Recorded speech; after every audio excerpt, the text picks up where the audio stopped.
Good morning, good morning, good morning to all. My name is Don Daniel, founder of Pill Method International, and today you are in the Pill Method Club. Oh, we've got some exciting information for you today.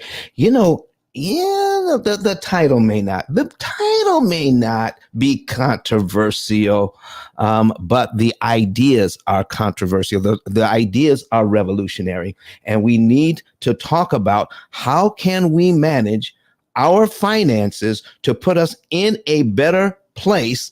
And sometimes we need just to go back to the basics, ladies and gentlemen, the basics about understanding how we work together as a family. Miss Kelly, how are you doing this morning? Good morning. Good morning. I am doing well. I had to sneak out of the baby's room, but I'm doing well. Thank you so much for having me. How are you doing, Don? I'm doing extremely well, Miss Kelly. Listen, could you share with the folks who you are and what you do, please? Sure thing. So, my name is Kelly Saunders, and I am an independent automotive sales and leasing consultancy owner. I've been in the automotive space for well over a decade, and I focus on financing, leasing, wholesaling, cash cars, fix and flips, long term rentals, short term rentals, auto equity lines of credit, corporate lines of credit, buying cars in business names, buying cars in personal names. The list goes on. I am a published author. My book is Kelly Sells Cars Top 5 Tips to Buying a Car in a Pandemic. I'm also a podcast host, streaming on all platforms. And it's the Auto Advisors podcast with Deshaun Drummond. So that's just a little bit about me and what I do and how long I've been doing it. Ladies and gentlemen, I need to share with you something about Kelly because she has helped my clients do some fantastic things. Can I tell you about a client of mine that wanted to buy a luxury SUV right here in Huntsville, Alabama? And because they were the only dealership within 300 miles, was it 300 miles? I don't know. 3 hours. I think it was just 3 hours. Yeah, the only dealership within 3 hours of Huntsville. So they had a lock on it. And this guy could not get them to budge. And I mean, this was, right after, as the pandemic was waning and the prices of cars were skyrocketing. And these folks thought they had a lock on it and they weren't discounting that car. They said the price is the price. And he told me about it. What did he tell me about that for, Kelly? Then we told Kelly, and listen, we brought Kelly came to Huntsville. Oh man, and went into that showroom. And Kelly, can you give us some insight into the kind of language you used to make a deal for my client? Can you talk to us a little bit about that? Sure thing. So, our client had initially secured outside financing, but we found out that that was not the best bet for them, that actually in-house financing was going to be best. So to get the price down, I had to cross-reference and compare and contrast other Mercedes-Benz dealers, and you're right, they were outside of 3 hours. So we were in Huntsville, Alabama, and I was looking at places that were in Atlanta, Georgia, and um, Birmingham, Alabama, so on and so forth. And I had to tell the dealership, hey, listen, even though you're charging a premium of $10,000 over the course of the next 5-10 years, this vehicle is going to start depreciating when the bubble starts to soften.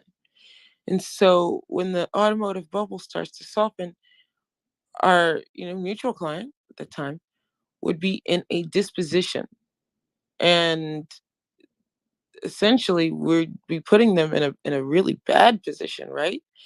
And you want to make sure that you earn that service business and eventually repeat sales business, because service is what actually makes money for a dealership, not sales. And so once I explained to them the entire picture, we were able to negotiate away that $10,000. So there was no markup on the car that others had to pay, that they said the price was the price to. Our client did not have to pay that $10,000 premium.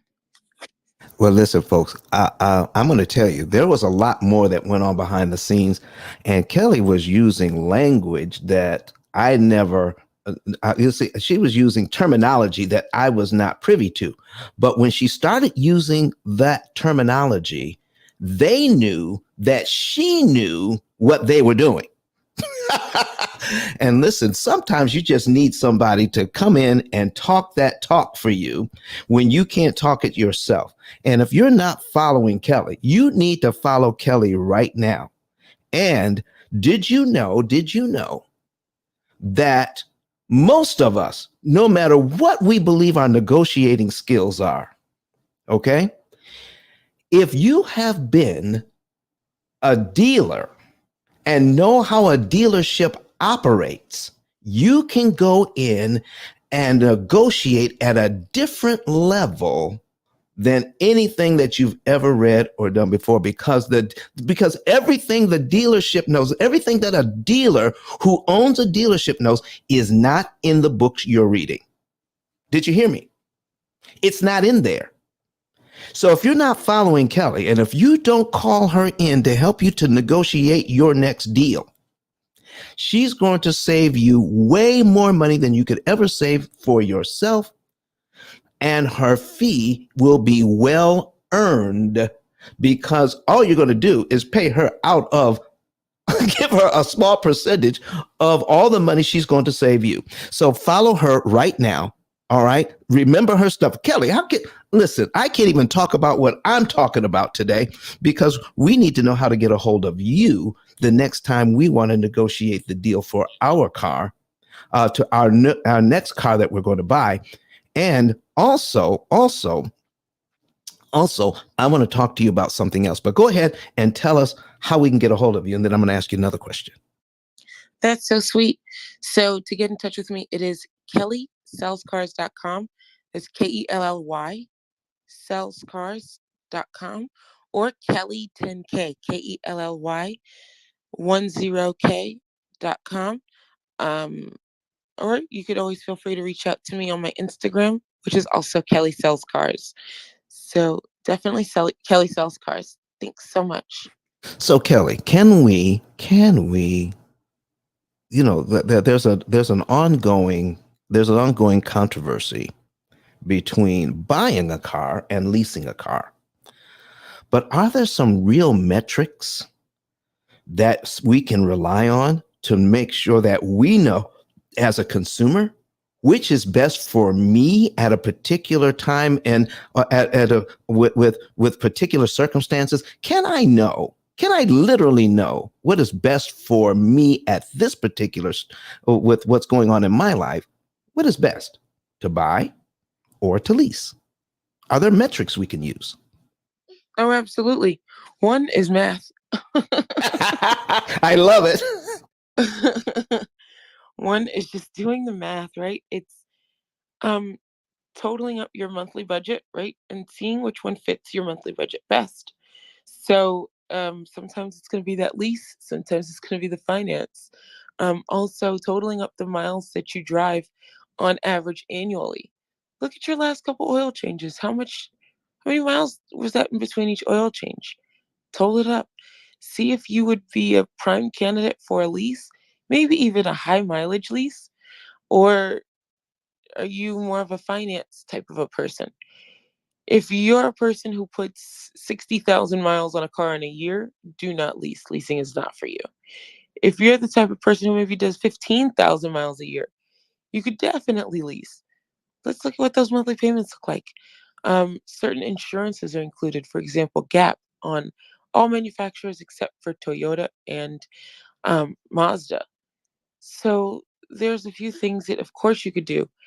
Look at cross-reference the um, interest, right, on a finance versus the money factor on a lease. Uh-oh. So the money factor on a lease is essentially a interest rate. You just can't legally call it that. Why? Because you never own the car, and it's not for anything that's in the best interest of The bank, because the bank always owns the car. So it's called a money factor. Um, you would have to total up the value of that and see which one works best for you and your budget. Um, but also look at your family dynamics. How often does your family change cars? If it's just you, that's fine. How often do you change cars? Are you a long term hold type person? Do you keep your cars 8 years or more? Or are you a person who is always rolling over negative equity because you change cars about every 3 or 5 years?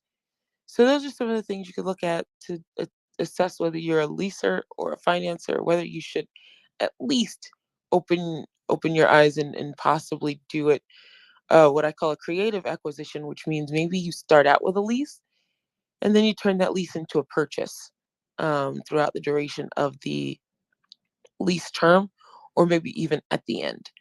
So there's definitely more than one way to skin a cat, but definitely know your metrics, know your numbers.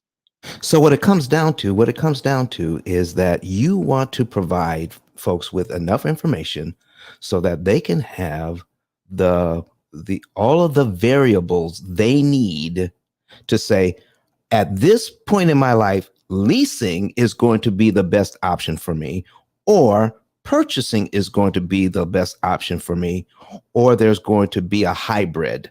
Okay, I'm going to lease and then purchase, but the numbers will tell the story. Is that what you're saying? Absolutely. Numbers don't lie. Listen, folks, if you want an expert on your team, Kelly is it. And guess who just stopped by?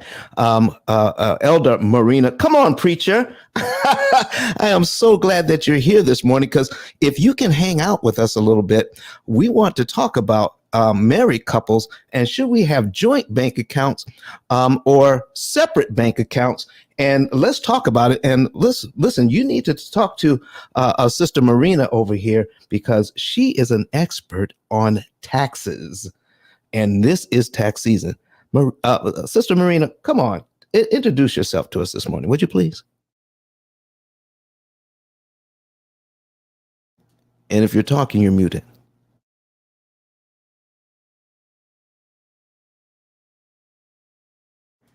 All right, well, maybe she's got a phone call or something.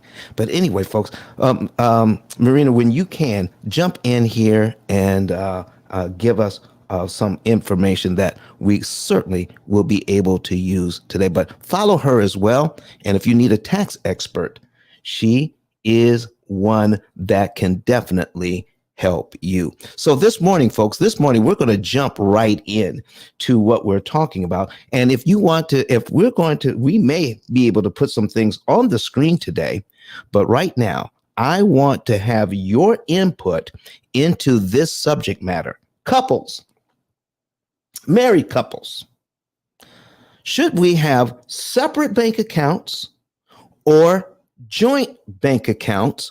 What do you think? I am so excited to hear what you all think about this. Please start sharing the room so that we can get other folks in here. And then if you're online on YouTube, Twitter, Facebook, LinkedIn this morning, go ahead and share this with your communities as well, because this is information we are going to need. What is the best way to put ourselves in a position to win in finances in our families? And one of the issues are, how do we view our finances, as separate or working together in a joint bank account, or separate bank accounts, or something in between? So, Miss Kelly, do you have a particular view on this subject? Absolutely. So, um, when my husband was alive, I'm a widow. So when my husband was alive, we had a hybrid. We had our own individual bank accounts, but then we had joint bank accounts. We had joint checking, joint savings, and we even had joint investment accounts. But then we also had separate investment accounts. There were even some stocks that we invested in jointly, and some stocks we invested in separately. Um, and we also definitely did have our own separate bank accounts as well. And our thought process behind it was just Some bills we both contribute to, but some bills, we want to show that we pay together. For example,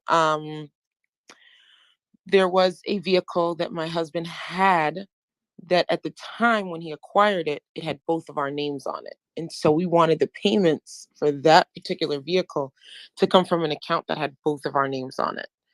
And then when it was refied, I refied it into my name only.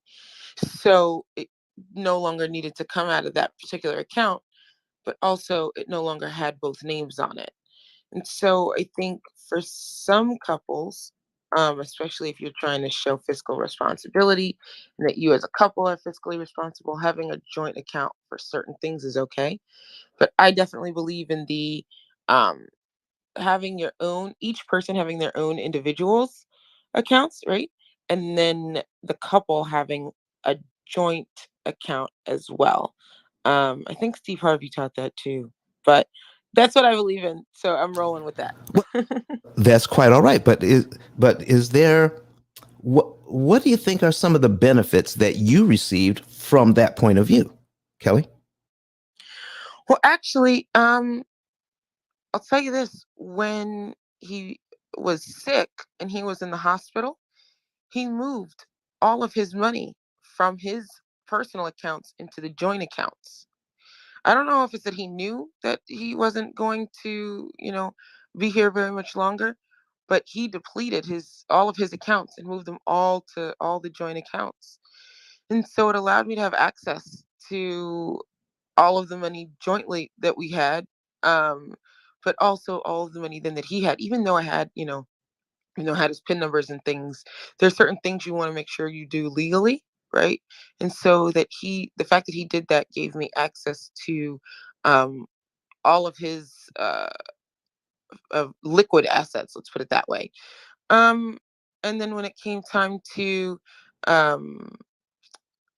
time to those stocks and things like that, I was actually able to get in touch with our lawyer, and they were able to add our son's name to my late husband's account. So Hmm. my son will benefit from those investments and investment accounts that my husband had. So I think there's definite pros and cons, but I think also I didn't have to ask for permission when it came to my Amazon.com habit. Uh, that came out of my own account. And so what he didn't know what didn't hurt him. And then I didn't have to worry about his habit when it came to tools and different things for cars, because he was addicted to buying tools. That was his thing. So, and car parts. So there was no complaints out of me when it came to that as well. Thank you for that insight, Kelly. Listen, we're going to come back to you, but we have Rosala just came on stage, Credit Goddess. Would you please introduce yourself and listen, weigh in on this subject? Couples, joint or separate bank accounts? What do you think? Hey, everybody. Happy Friday. Happy Friday.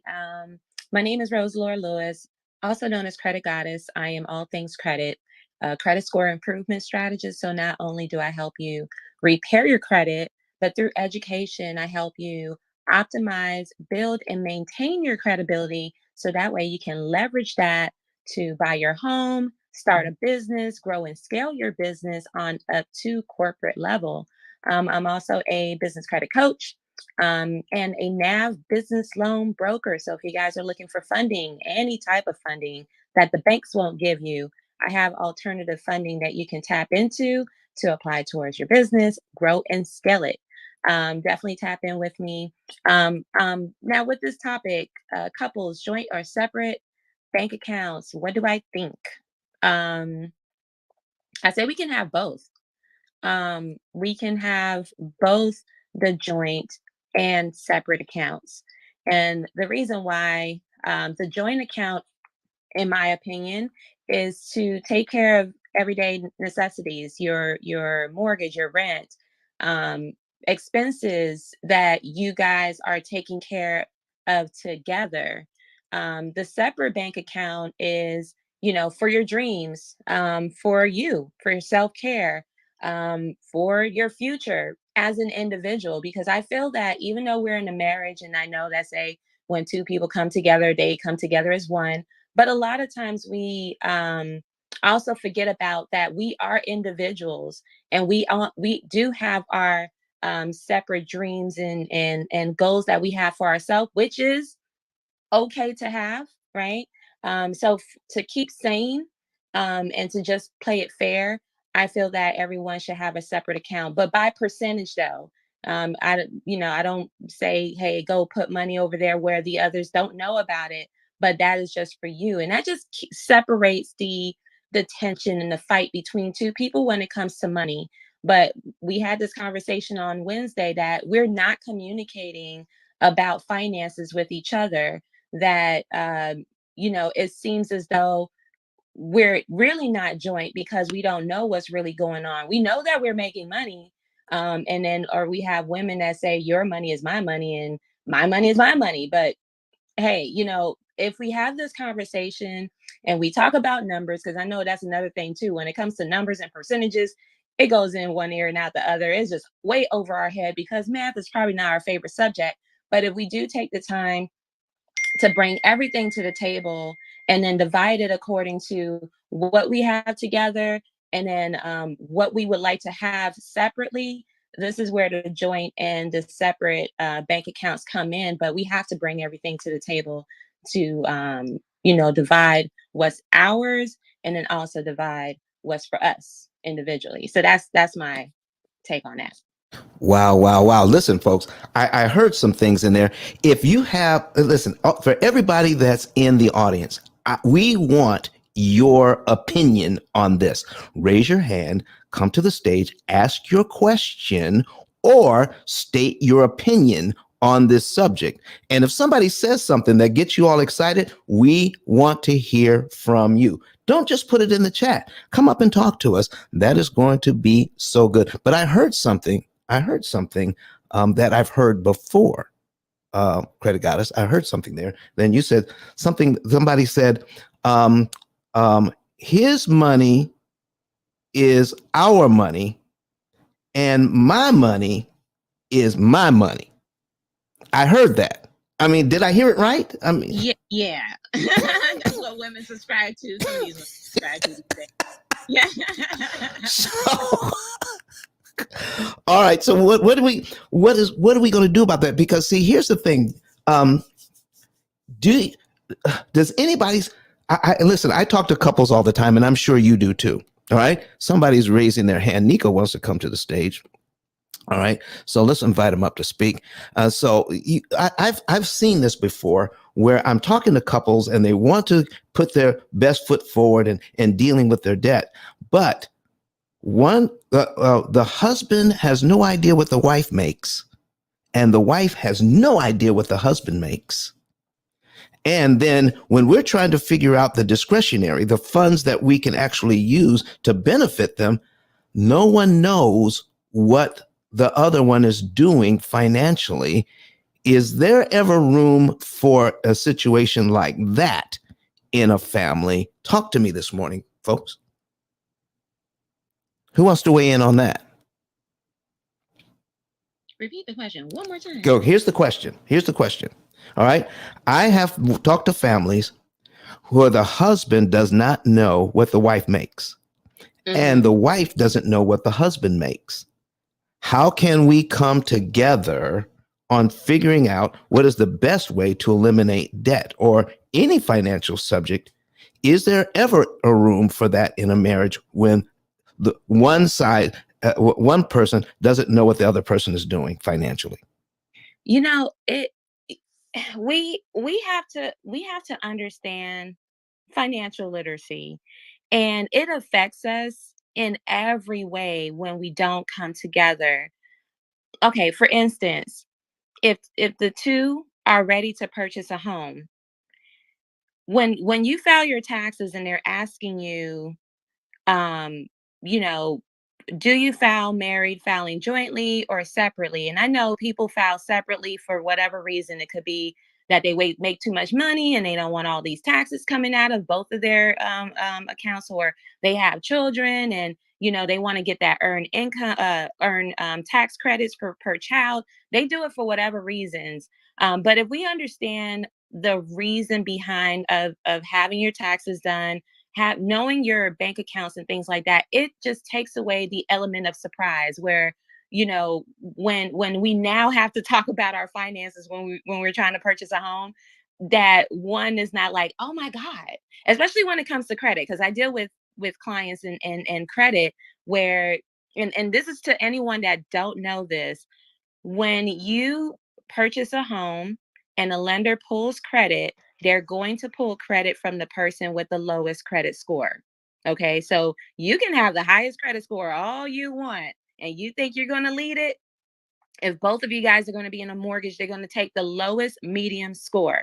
So make sure that both you and your wife have good credit. Wait, wait a minute. Yeah. I did listen. I've been in the game a while. All right. I did not know that. I did not know that. So what you're saying? So here, let me. Oh boy, oh boy. So are you telling me? Are you telling me that if I'm in a marital situation and I don't know what my spouse is doing financially and what they're, and then I'm assuming everything is well, okay? Because the bills are being we talk big talk. The bills are being paid, yeah. And then when we go get that house, and then that credit score is in the toilet, and you're wondering, why is this a surprise? I don't.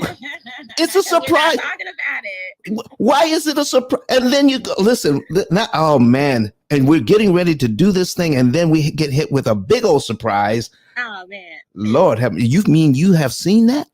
Yeah. Oh my gosh, have I, Don? Have I? That's the reason why people come to me to get their credit fixed. And you know what? And I tell people this all the time, like, do not try to get your credit fixed when you're on the plan to purchase a home or even start a business, because listen, and I like to use analogies just so I can get people to stick this information. Trust is not built overnight. Men lie, women lie, but numbers don't lie. Lord have mercy. Listen, I don't care if you tell me you got 50 stacks to drop to put on this house and you need the loan right now. They don't care about that. If the home costs $300,000, you got 50 stacks, they want to know, how are you going to pay me back my $250,000? And if you have never experienced or have any type of experience in managing 4, 5, 6-figure loans, no, you need to establish the credibility, and that's what your credit report is your financial resume. It has to be built. So when people talk about this overnight, yeah, we can get your score up to 3. Let me tell you, as a broker, it doesn't matter either. You can do the tips and tricks and hacks. Lenders are going to open up that profile, and it better tell a story. And it better not tell a story that's only 3 months old.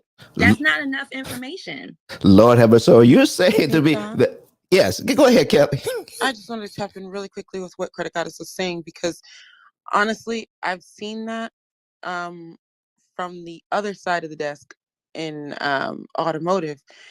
You'd be surprised how many general managers and dealer principals and general sales managers are making $700,000 a year plus, and their credit score starts with a 6. And it's no. Yes, absolutely. And it's because they're constantly, so it's horrible. But in the car business, we're like little kids. We see new toys and then we want them. And it's like, ooh, did you see that new trade-in? Or, ooh, did you see that new car that just came in? Ooh, did you see this one? And so now you have 5 cars on your credit because your income can support those 5 cars. But now you have a commission-based person, right, who's being paid commission 700 plus thousand a year, almost $1 million a year, but they're over leveraged on the auto side. And so their credit score itself is really low, but their profile is really thick. It has everything on the profile. Wow. Or maybe they have 6 kids, and so they've co-signed for their 6 kids so that each of them can have a car at 16. Wow. But now they can't, they are looking to maybe get that forever home with their spouse, because now their 6 kids are all off to college. but those loans are still open. Those autos are still open, but they have the income to support it, right? But if one of those kids starts paying slow on a car, if one of those kids misses a couple of payments, then it doesn't matter how much the person makes. And so honestly, like in the car business, we're victims of that a lot, a lot, a lot, a lot. So my husband, even though he made less, he had the stronger credit score. His score was in the 800s. My score was in the low sevens, but I out earned him by about 5 times as much. So it really just depends on, and he would ask me, he's like, "Yo, how much do you make?" I'm like, honestly, I don't know. And Uh-oh. so he didn't know how much I made because I didn't know how much I made. Because when Wow. you're commission based, you never know. You can guesstimate based on trends of the previous years, but can you give a factual, like, hardcore number? No, because this March may be way different than last March, or this October may be way different than last October, so on and so forth. So yeah, I think it's entirely possible where you could have one spouse that's solid on paper, another one that's shaky when it comes to the credit profile and credit score. But sometimes that person that's shaky in the profile and the score has the income, and the other person who's a bit more solid doesn't have the same amount in income, if that makes sense. Wow, listen, thank you for that. So we got Nico and we got James on the stage, and James was flashing his mic. I'm wondering if James has something to say on this subject. James, you have something to input in here? Oh man, I'm burning. I'm burning. This is a lovely conversation. I work in holistic financial planning, Oh my goodness. and Listen, come on now. Listen, I don't even know you. How did you know to even come in here today? uh, let's thank Credit Goddess Rose. She's amazing. Everything that she was saying is definitely on point, and you won't get that level of information from just anybody. So anything she says, just write it down as law. Just write it down as law. Um, I'm listening and I'm thinking about my 5 appointments I had yesterday, and I'm thinking the reason why there should be some transparency with husband and wife is number one is taxes. I sat down with a couple yesterday, and the wife did not take any money and put it inside of her 403b, nothing, Okay. because she wanted to bring home more money. Guess what? That pushed them into a new tax bracket. Ooh. So they were just fine in the 18% tax bracket. They got pushed all the way to the 24% tax bracket because neither one of the husband or wife knew what the other one was making. And then tax time came, and now they owe all this money. So So for tax so person, James, so James, yeah, it's not just about separate bank accounts. It's about separate financial lives we're talking about here. Is that what you're saying? that is literally that's literally what's happening. I put 5 reasons in the trap, but jump down to number 5, which marital transparency. The woman that is on top of the finances, the man that's on top of the finances, you know if there's something funky going on inside your relationship. You know it, right? If you think about, I'm thinking about back in my days where high school, I worked at McDonald's or whatever. Every night, the restaurant, the clothing store is closing out. They're batching out. They know how much they made for the day. Most marriages don't do that until the end of the year, right? Facts, facts, James, facts. So when you go to look at the income, the money coming in, the money going out, if you had some marital transparency and you knew where the money was going, you're then able to offset some type of financial disaster, credit being the number one, right? um the other thing that I wanted to hit on is credit, right? Because and here's a little hack, right? If husband and wife both have the money coming inside of one account, and then they batch out at the end of the week, and they put it in, they take that money and they send it to their own separate accounts. Baby, you're going to get 2,000, this month. Honey, you're going to get 2,000 this month. And that's all we're going to spend. Now you're budgeting properly. You're making sure that all the bills are getting paid. But more importantly, let's say you want to go, I was working with somebody yesterday. They want to get a brand new vehicle. Well, guess what? If they give the individual account, they don't make enough money on their own. Uh-huh. But if they give the joint account, they make more than enough money to get the car that they want. Let's just make sure you're able to pay that monthly note. So and even if you have a business, you take all that money and push it through the business account. They don't care where it's coming from. It just says you're making more. It just says that's the number that you're making, that your business is making. So now you qualify for more credit. So it's just savvy to be able to know what the left hand know what the right hand is doing. Here's the other one. Divorce and alimony. That's big, right? So I yesterday I was working with somebody. They're going through some marital issues, and he asked me. He said, "Look, what's going to go on? If I move through with this and we don't work it out. First and foremost, I've been married to my wife 26 years out of high school. I'm pro marriage, but I know things tend to go sideways. So I had to break down to him. I said, look, you got a business. And your wife doesn't know what you're doing. So guess what's going to happen? She's going to have an attorney. They're going to do a discovery. If you start paying your wife now, if you start making sure that you W-2 your wife or whatever, it is what it is. That's what she gets. That's her salary. And the same thing for women, right? So if there's no transparency right there with the money, you just open yourself up to so much scrutiny and so much, within the discovery. And that's why Dr. Dre's wife is getting so much money in alimony because he wasn't paying her. She was taking whatever she wanted, and he didn't set her up a personal account, right? Wow. Listen, James, folks.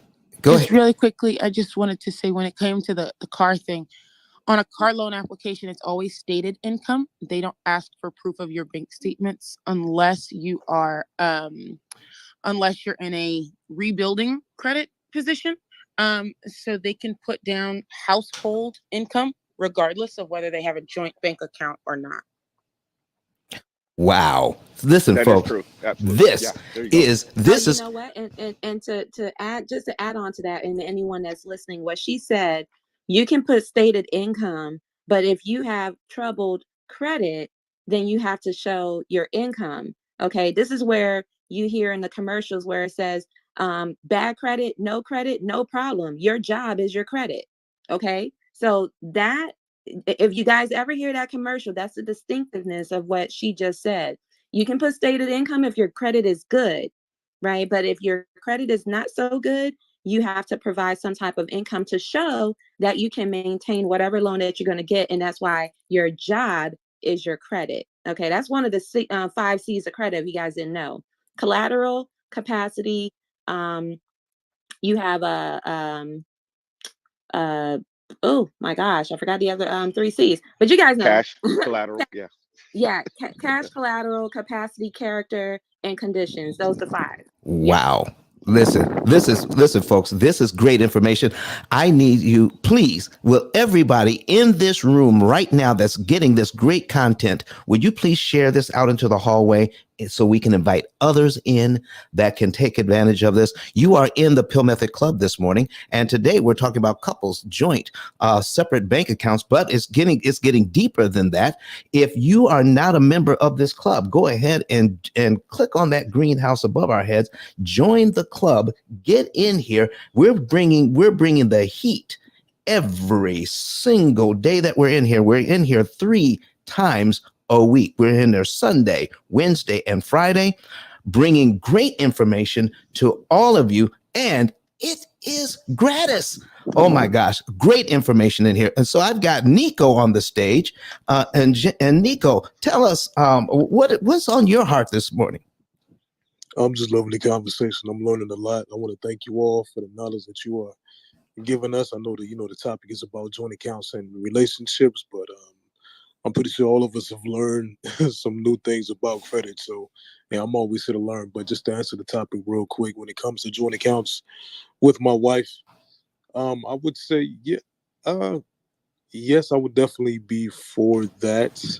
But I would want to have an account, separate.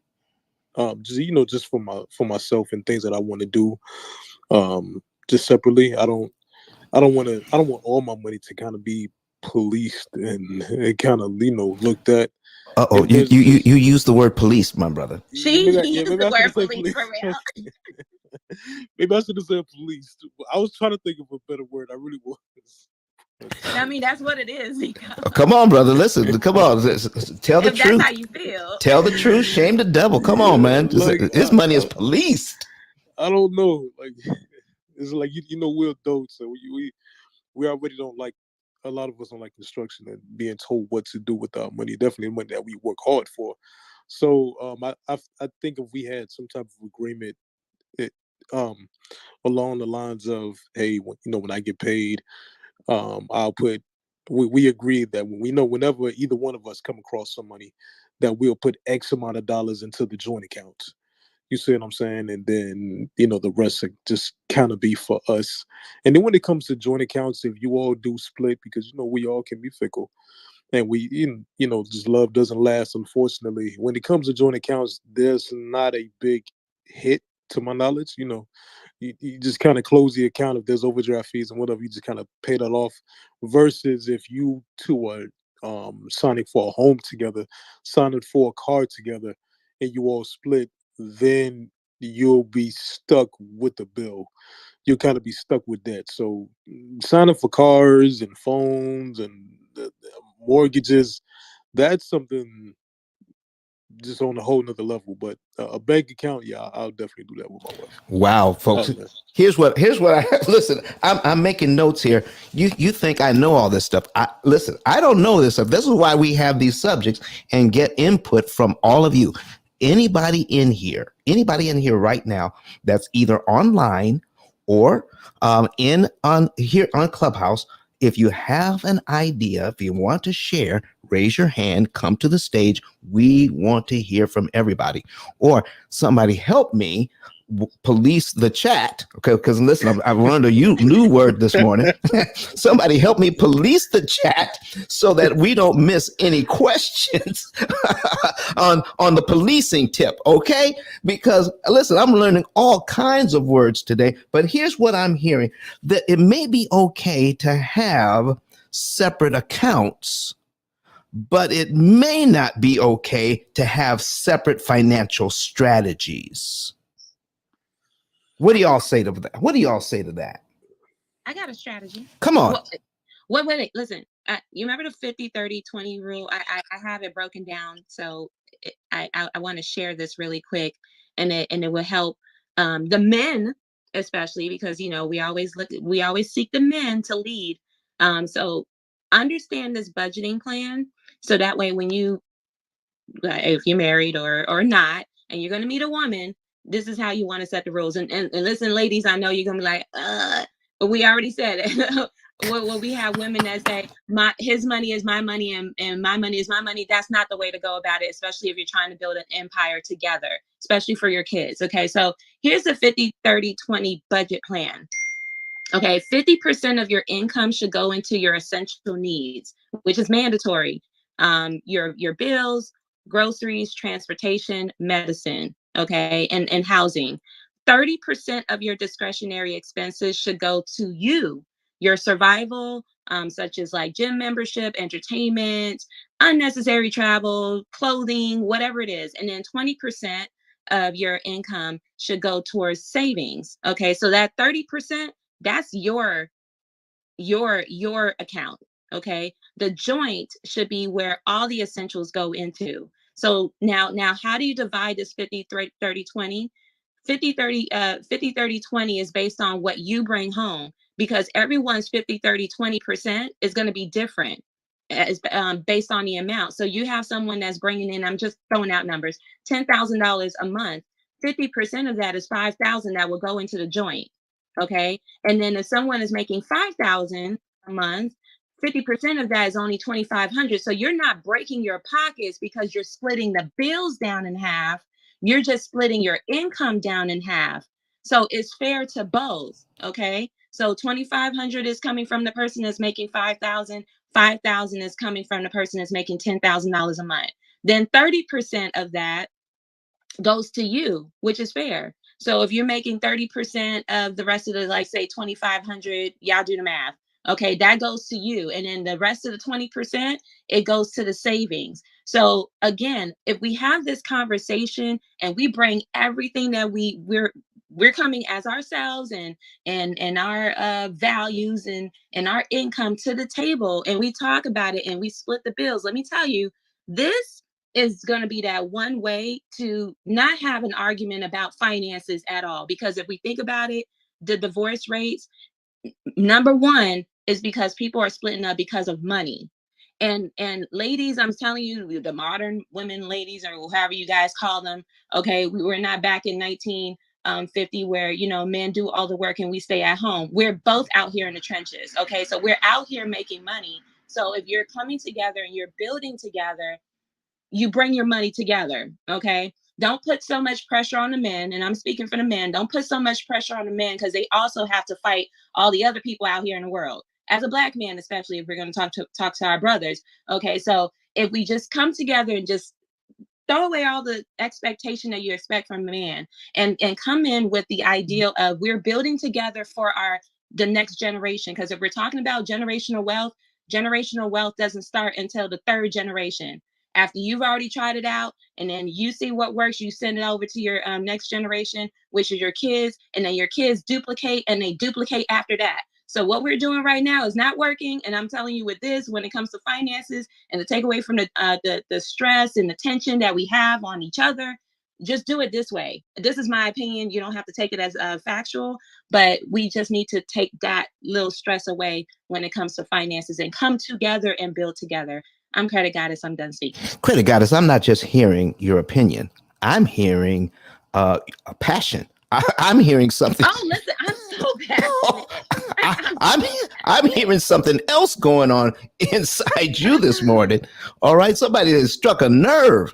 No, listen, Don, I'm like okay, I'm not only a credit strategist, I'm also a therapist. You know how many people come to me about their money issues?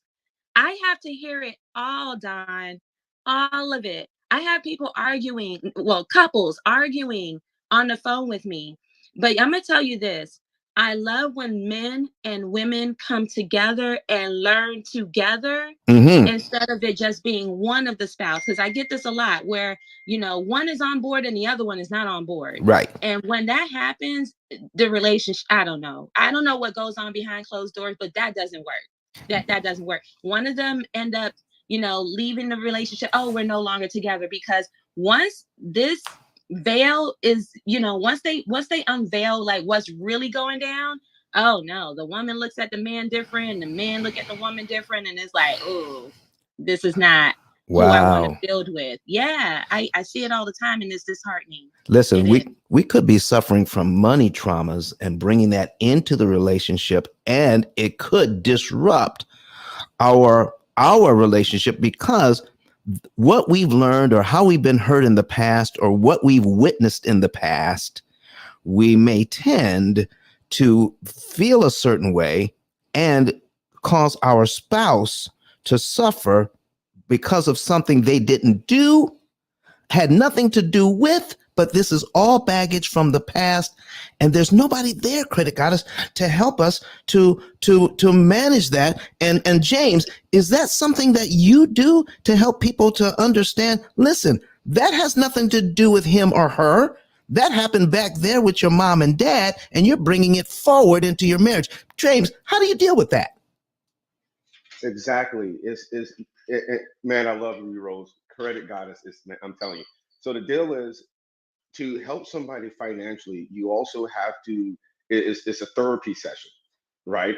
And you take it to the equivalence of, if you're at a dinner party and somebody says that they're an attorney, they look at you a certain way, or somebody says they are a pastor, they look at you a certain way. When you talk about that you deal with money, first you got to break the veil of trust, right?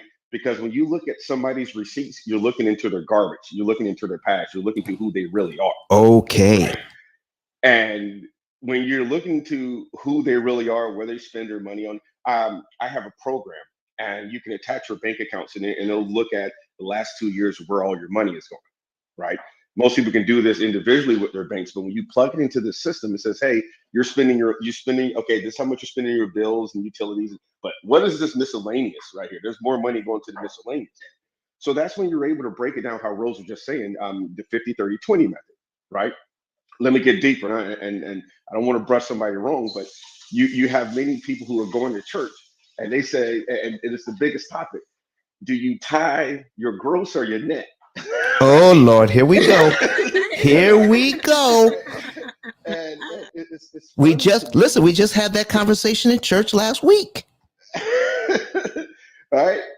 But what happens? What happens if it's a household that they want to give, and maybe for a time, I don't know, y'all may want to do net instead of gross because it's not adding up. Those are the reasons why husband and wife or two mates, two people who are together, they got to figure it out. So if you have a plan that says 50-30-20, what I found that people just make that plan their own. They make that plan their own. So when you're talking to somebody, you really want to get down to that. What do you believe? What are your thoughts? By the way, how did you grow up? What did you see your mom and dad do with the money? Right? Okay. Were they always going out to eat? Were they always going on vacations? Or did you see mama and grandma using the coupons? Where did y'all shop? Was it always the J.C. Penney's, or did they hit the Goodwill and the Salvation Army out? Okay. Right? Okay. And now you start digging down. Okay, this is how I need to work with this client. This is what this person needs to understand. Okay, this is a book to recommend to you. Okay, you know what? You're going to have to get an extra job. I see you like to shop. I see you like to looking good. I see you want the good car. You know what? You're either going to need to cut expenses or you need more income. That's all it is at the end of the day. So James, I'm hearing that learning how to deal with money doesn't come to us naturally. It takes some work. You're going to have to learn. You're going to have to read a book. You're going to have to listen to a video. You're going to have to talk to somebody who knows some of the tools that you're talking about, so that we can understand how to communicate about money, and some tools, so that when we come to an impasse, when we come to something we don't understand, or some what's the word I'm looking for, some stress about money, are there tools that we can use to help us to relieve the stress? That's kind of what we're talking about. Oh, and I wanted to talk to the doctor before he left. Oh my goodness, I am so sorry I missed him. But anyway, I hope he can come back and talk to us. But folks, listen, I need you to get involved in this conversation, because when you put a conversation, a subject up like this, you never know where it's going. And James, what I want to talk about is that whole idea of tithing came up in church last week. And I want to say this: next Saturday in my church, I'm actually going to be teaching a lesson on debt. And our church actually live streams on YouTube. And we have some, I have some links that I want to be able to put up, and we're going to add them to the chat. We're going to maybe even put them at the top of the screen, so that you can see these links, so that you can join us in our Sabbath school lesson next Saturday morning. And so we're going to be teaching something on debt. And it's and you'll also get to see, we're also going to put the lesson on the screen, so that you can see the lesson as well. Our Sabbath school lesson, I'm going to post it, and my engineer Kurt is putting it on in the chat on YouTube, and then I'm going to take that information and also put it in the chat on here. And no, I can list those links.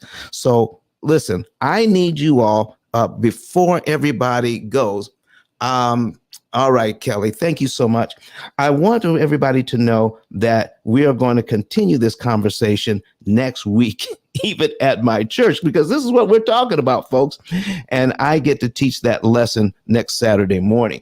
So I'm going to put those at the top of the screen, so that you guys can see what we're going to be talking about. But anyway, at this point, I need, if you want to talk about this, come up to the stage, raise your hand, and put in your 2 cents. So we need to communicate. Now, here's what I'm doing. You just tell me if we're going in the right direction here.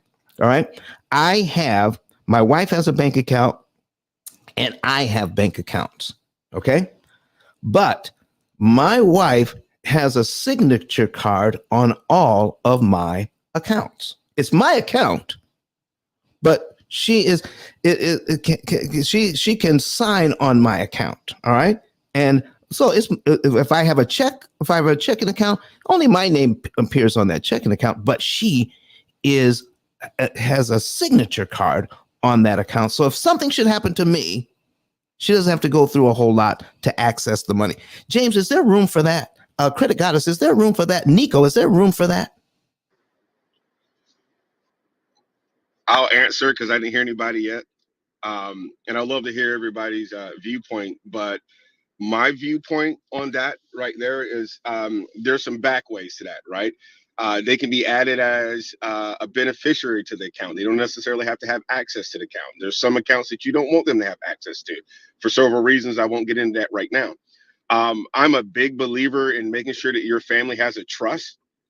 And I also believe that, your wife should have access to everything. I'll give two main reasons, right? Okay, let's hear it. Power of attorney is really huge. I work with a lot of clients who are up in age. And when something happens to one of the spouses, or, God forbid, they pass away, the other spouse needs to have immediate and direct access to all of those funds. Because at any given time, any creditor or anybody who has access to the account can just they find out that somebody's died, they can pull from that account. So there should be somebody there who's able to stop all of that from happening. Okay, power of attorney stuff. Okay, let's stop right there, James. Let's stop right there. All right. Everybody who's in here right now, everybody who's in here who just heard that, if you're married and you don't have that power of attorney set up, don't delay, set an appointment up and get it done as soon as possible. In the next week, get it done. All right. Because the laws in your state, don't assume you know the laws in your state. And because it may make common sense, may not be the law in your state. I know in the state of Alabama, in Alabama, that because you are married, if I'm incapacitated, you would think that all of my medical and financial decisions pass on to my wife. But if I don't have that set up ahead of time, my wife can't even make medical decisions for me if I'm unconscious without that piece of paper. Don't assume that the laws make sense. You need to find out what is going on. And James, you're exactly right. I didn't mean to interrupt you, but I just didn't want that to go by without people saying, yeah, that's a good idea, and then forget about it. Get it done. Well, listen, hold on. Listen, my brother, let's, I'm a big believer in making sure that you have the tools to be successful. So you can't say that you didn't have it. So the power of attorney for each state, you can download that online. Each state has them. Download it online, fill it out, get it notarized. You're good to go. Just do it. Right, you can do that. Wait. Did you say, go about that one more time? One more, because this is something I didn't know. One more time, sir. Every single state has the capability for you to go online, put in your state, and put in power of attorney.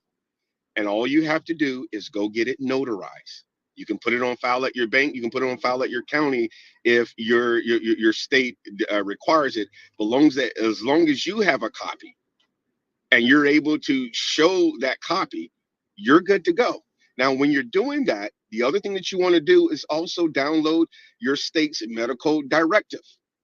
The medical directive gives your spouse or whoever you want the ability to speak on your behalf in the event that you're incapacitated. Now, those two things right there, everybody needs, because if you have a life insurance policy, if you own a home, if you own a vehicle, if you have stocks, bonds, or any of those things, you need to have a copy of those so you can work in your loved ones.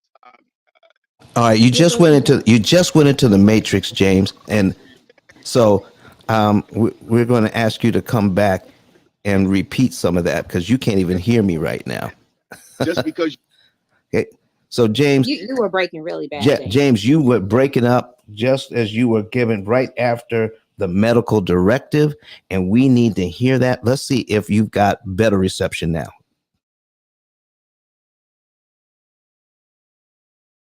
I guess he can't hear us just yet. James, when you can hear us, come back in.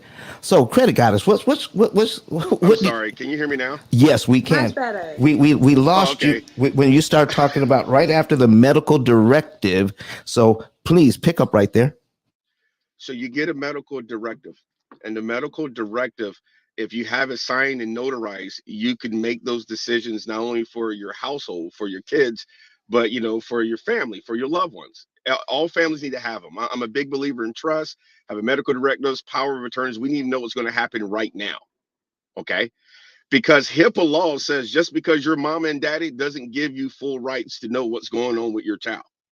As a matter of fact, it makes you a ward of the state, so the state can decide if something goes south and you can't figure it out. Okay, so here's the deal. Everything that we're talking about right now may seem foreign to some people who are listening, but the fact of the matter, a lot of my Jewish family, my Muslim families, my white families, when they have Thanksgiving, Christmas, or family retreats, not vacations, but retreats. All right, those are, you can write those off, right? They are sitting down and they're having a financial meeting, and they're talking about what's going on here, right? What will go on if such and such gets divorced? What will go on? I don't know about that guy right there. Well, we need to do this for scholarships. All of those include signed, notarized documents with a witness. And so those things are in place. All right. So when we're talking about having bank accounts, right, you definitely need that power of attorney and medical directive. The other reason why you want to go ahead and have those things set up, God forbid anybody gets inside of legal trouble. Legal trouble, right? If and I don't wish this on anybody, but if authorities think they need to shut down all of your accounts, if it's your individual account. Oh, you just went back in there again, talking about the accounts now. I know. We can't hear you, man. We can't hear you. You're underwater. You're underwater. All right, I'm going to mute him for now, folks. Until he can come back, folks. Here is the link to our. No, we can't hear you, man. We can't hear you right now. So let's give it a little break. Let's see if we can get a better reception. Right now, at the top of the screen, you'll see a link to our church's YouTube channel. I'm going to be teaching on some of these subjects in Sabbath school next week. Our Sabbath school starts at 10 a.m. Saturday morning Central Time. And I'm going to be teaching on this subject, putting information on the screen. So you want to copy that link. And we're going to put a separate link to the actual lesson that we're going to be teaching as well. And so I'm going to put that up, and in a few minutes, and I'm going to put that in the chat. So listen, Credit Goddess, I see, listen, you put in a heart up there. Do you have something to say until James can get back? You know what? After listening to James speak, I was like, wow, you know what? This brought everything into full circle. I sit in some of these relationship rooms, and you have half the audience that will say marriage is a business, and the other half would say marriage is love. Okay. It's both. If you love that person, you want to build with that person, you see a life with that person, great. That is the foundation. But at the same time, it is a business. Like James was saying, that with all of the other communities, when they have retreats, and if you guys don't know what a retreat is when it comes to business, you can write that off on your taxes. Not for pleasure, for business. Retreat. Your family is a business. You come together. I understand now when they say your last name is everything, right? We need to start getting back into that, where your last name is your legacy that you're planting for the next generation after that. But when everyone comes together, and this is what I'm saying, it's not about, oh, I don't trust this person or this, that, whatever rebuttal and pushback that we get from people. When we start communicating, okay, and the communication comes from what you know, what you've deposited up here in that brain of yours, okay, that is your CPU, that is your computer. What you are depositing in there is what you'll be able to withdraw. When I say when I say get on top of financial literacy and understand it from in and out, you don't have to know everything, but if we all come together and we bring our resources from what we know and paint a picture, put a plan around it from the resources, you don't got to do it by yourself. But if we have these conversations and we put a plan together, then we can build around that plan. But what I'm noticing is that people are not planning for the future. They are not planning for their 60, 70, 80-year-old selves, right? We're living for the now, where they say life is short. Okay, well, life is short, so you're not thinking about 50 years from now? What if you live 50 years from now? What would you say to yourself when you didn't plan for that? Okay, so plan as if you're going to live 100 years. Okay, not even you living 100 years, but your offsprings are going to live for that 100 years. Okay, so if we're adding that, and I'm not talking about as far as years, but you're extending that knowledge out 100 years from now between you and the next generation. So we have to start thinking as a family, as a business, family business. That power of attorney that James was talking about is so important, right? You don't want the state to take over. The state would take over if you didn't put anything in place. They'll consider you as a minor that, that needs a little bit of help, and that's when the state come in. But if you as a business, you as a family business have set these parameters together or in order, then you won't need the state to come in. You have power of attorney to take over.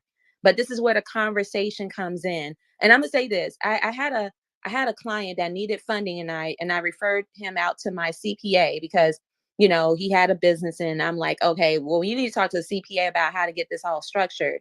And he's getting married. And so the amount of money that he made, we told them that if you just come together with your significant other, having her in the operating agreement to handle the finances and things like that, then you can put her in the payroll. He was like, I don't want to add her on there. I'm like, why not? I don't know. And I can tell just by him responding, he just don't trust her like that. See, if you don't trust a significant other, because again, when I say that a marriage is not just love, it's business too. If you don't trust that person with finances, then you cannot trust them with your business. That is so, so, so important. And I'm gonna leave it at that. It's a business, you guys, and you have to come together when it comes to your finances because the next generation is depending on that. You got to handle your business. So I'm gonna end it with that. Ladies and gentlemen, you are in the Pill Method Club, and if you're not a member of the club, go ahead and click that that house at the top of the screen and join this club and join in the conversation. If you want to put in some your idea of what's going on here, you want to comment, you want to ask a question, raise your hand, come to the stage, and put in your question. If you are watching us online, then go ahead and put it in the chat. Put your question in the chat. And I'm gonna go ahead and check the chat here. But we put at the top of the screen the link that for our YouTube channel at my church. I'm going to be on next Saturday morning teaching on the subject of debt.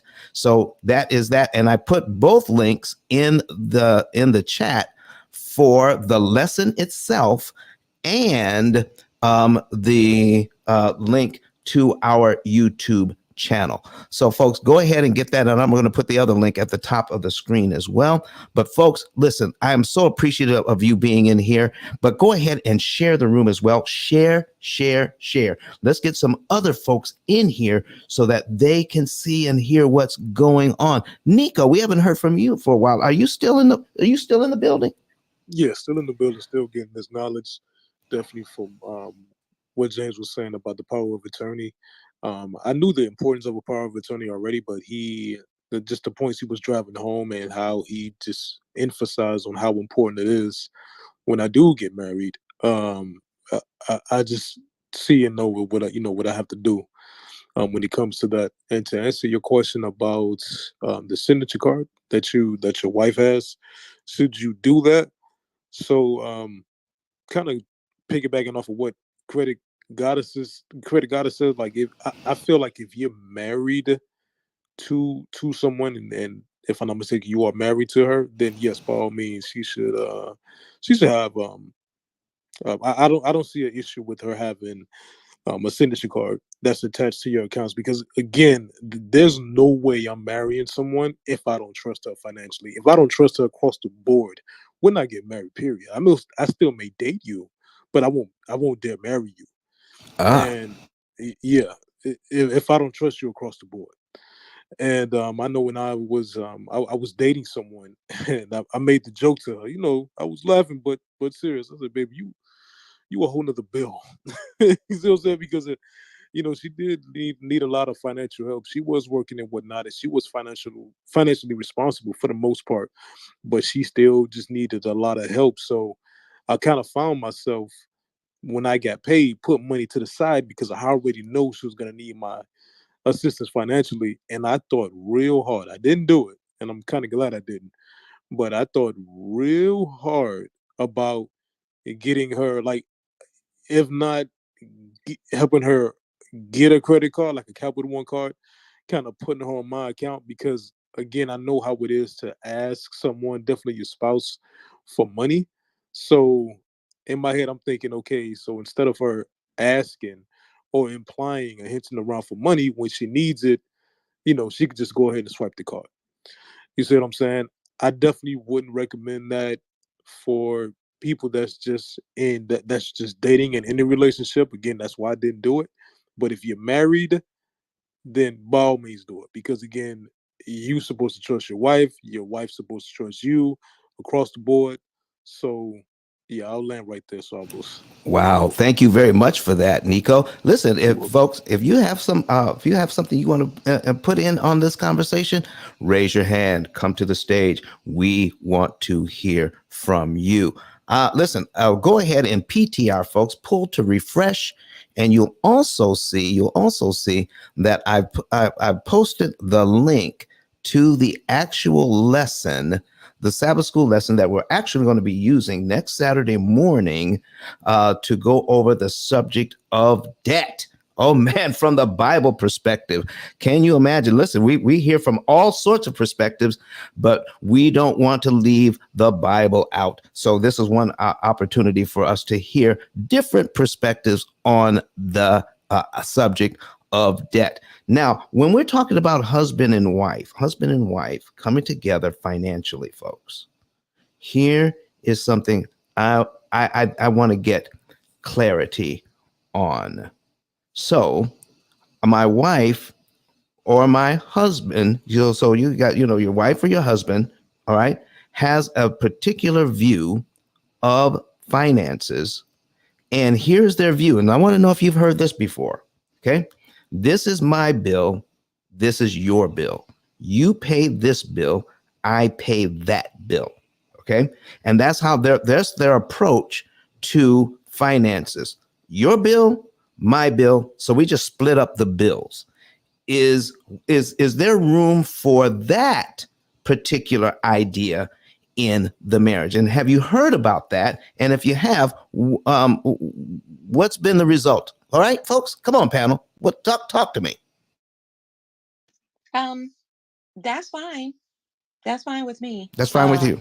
Yeah, yeah. I've been with my partner for, oh shoot, is it going on 17 years? 17 years. And I'm gonna tell you, What? Wait a minute. 17 years?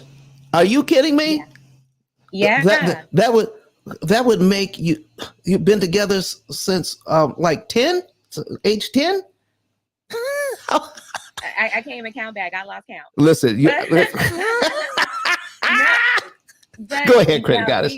I know I look young. No, but I'm gonna tell you, we've never argued about finances. Never, ever, ever, ever, ever, ever, ever, ever, Never. ever, never, What? never, ever, ever, ever, ever, ever, Everybody argues about money. ever.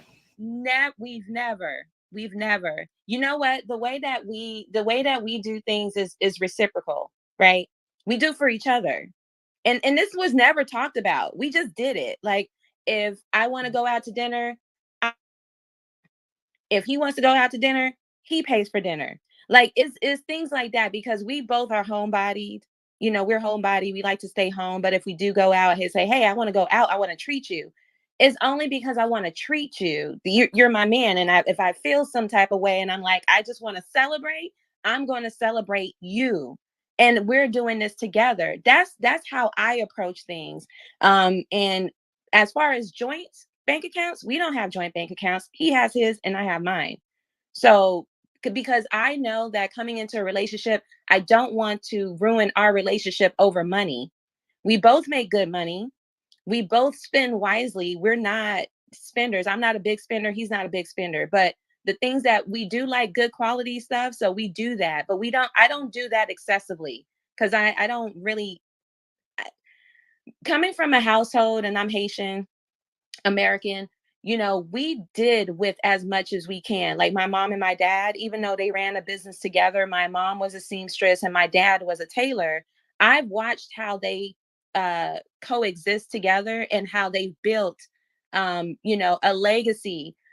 Even though I didn't take over the shop, because I'm not a seamstress, I know how to make my own clothes, but I'm not a seamstress. But I did pick up on the entrepreneurial spirit, and I was able to start my own business just by watching how they handle things, and watching my mom and my dad coexist, and they never argued about money either. I was able to take those lessons and applied it to ourselves, and to my relationship. And my significant other is Jamaican, so it's like we've learned to we've learned to just accept what we have and appreciate what we have. And we both have goals for each other, which is traveling. We love to travel, or we love to do nice things. We like to do a vacation, where we go, or staycation, where we go to a totally different city and just enjoy a different scenery and things like that. But that is what was discussed in the beginning of our relationship. I got to know who he was, and he got to know who I was, and we realized we're the same type of people, and that made it work. You know, he met me when I was an entrepreneur, and I met him when he was a hardworking man. So anything that he wanted to do, I supported him, and anything I wanted to do, he support me. So that's how that works. So when I'm speaking on, when it comes to money and credit and things like that, like, learn to listen to one another, have that communication with one another. So that way, the conversation about money doesn't surprise you, it gets you feeling some type of way, because you had this perception, because everyone have this representative that they represent, like everything is all good, but behind closed doors they are crying and dying inside, because they wanted to feel accepted by looking a certain way when they really don't have things together. If you just show all the ugly sides of you, and the side of you that you just don't fully understand, and you allow that other person to help you with no judgment, help you and assist you to elevate, then you elevate together. Because when we're talking about coming together as one, we don't want the other person to feel as though they're inadequate or they're not deserving of this relationship. And when I say communication is everything, communication is everything. Transparency is everything. It takes away the guesswork. It takes away the disappointment. It takes away the frustration. It takes away all of that, because you know what I'm saying? So I'm going to end it with that. Well, thank you very much for that. So, folks, here's what we're talking about today. It started out talking about bank accounts, separate bank accounts, joint bank accounts, but it really got deep in here and heavy. Not only what that idea was, but what it could lead to, in talking about separate financial strategies, or keeping our finances totally separate, and then we find surprises. So even though we can have separate bank accounts, but we have no strategy, we haven't come together to talk about how do we go forward in our relationship financially, that is a recipe for disaster, is what I'm hearing. Okay, so however you choose to go about it, without communication, we are in trouble. You do not want to come up to the point where you need to buy a car or buy a house, or if there is a tragedy of some sort, and now you find out, oh my goodness, I thought we were in good shape. I'm finding out we are not in good shape. I'm in good shape. You are not in good shape. And because you are not in good shape, we can't go forward. What? You mean because I'm in good shape, that's not enough to carry the day? No. And you know what? You said that word, and I listen to this, and anytime when I hear people speak in anything, if I hear you say I thought, getting on your case. I thought. No, it's not no I thought. You should know, not I thought. Like, and if you're unclear about something, you clarify with questions. That's why questions are so important to ask, to get clarity. So that way you're not left in the thoughts or your own perception or your own opinions. We need to know the facts of things. And that's just by knowing. And that's what a lot of people, and then you know what? A lot of people say this, well, I don't want to get all in their business. Well, hey, listen, if you and me, I'm all up in your business and you all up in mine. And this is why I say communication is everything. It trumps over everything. This is what builds that trust.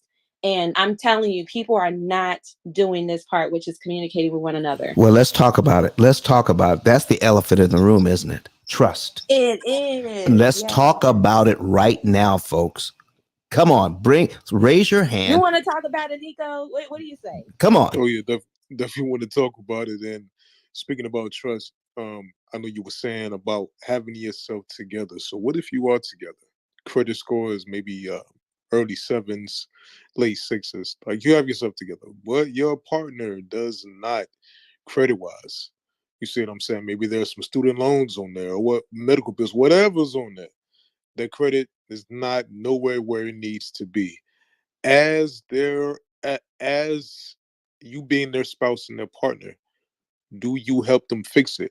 I don't mean just giving them financial advice or taking them, to some advisors. No, I mean, do you take money out of your pocket and help them clean off that debt?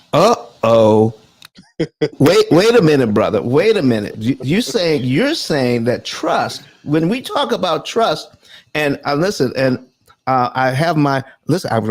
going to get married, and you have your debt and I have my debt. And then when we get married, we have our debt, and I'm going to take my money and help you to pay back your responsibilities. Is that what I'm hearing, sir? That's what I'm asking, because I thought about that. No, you're asking, you're not saying. Right. I'm asking this because again, when it came to the point where I'm going to propose, and I pretty much thought that I pretty much found the one.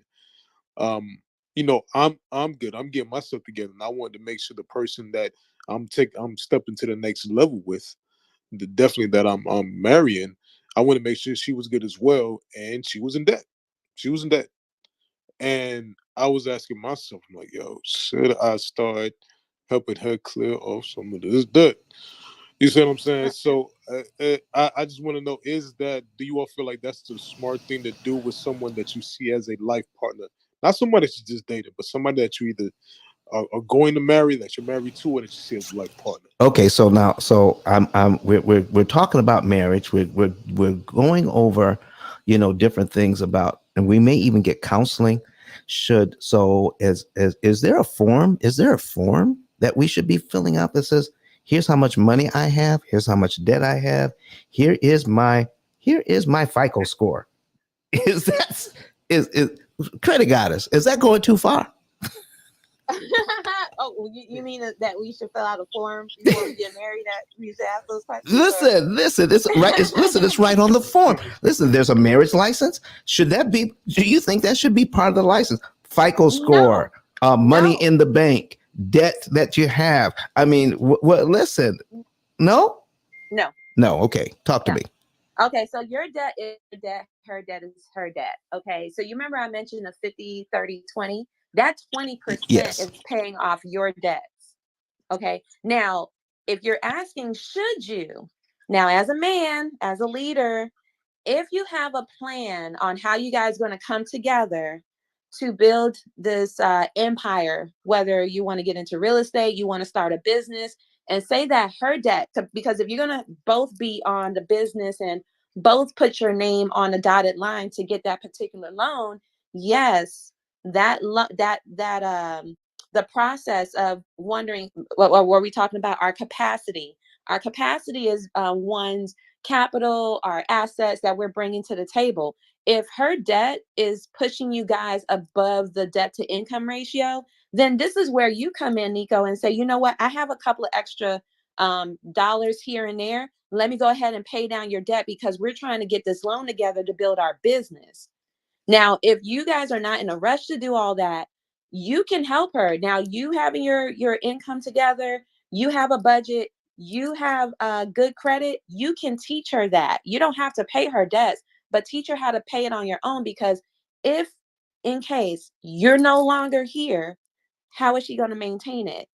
If you guys build an empire together, how is she going to maintain it if you didn't teach her those skills that she never knew? Right? So you, as a man that have the skill set, you can pass this on or teach your significant other how to get to your level, because we're not out here trying to be unequally yoked. Okay, so we all got to be on the same level. So you got to teach her that about finances. Finances is important. You got to teach her the importance of it and how it's going to affect you as you guys are moving forward. If you have a plan in place to build together, you have to teach her these things, because if you don't give a reason, they always going to give you their reason as to why not. You know, so always have a reason. Go ahead. Okay, so listen, I got Mason on the stage, and I just checked out his Instagram, and Mason looks like you were recently married. Is am I getting the right message there? No, actually, I'm about to get married in September. So, what you were just talking about, that's exactly what me and my fiance are going through right now.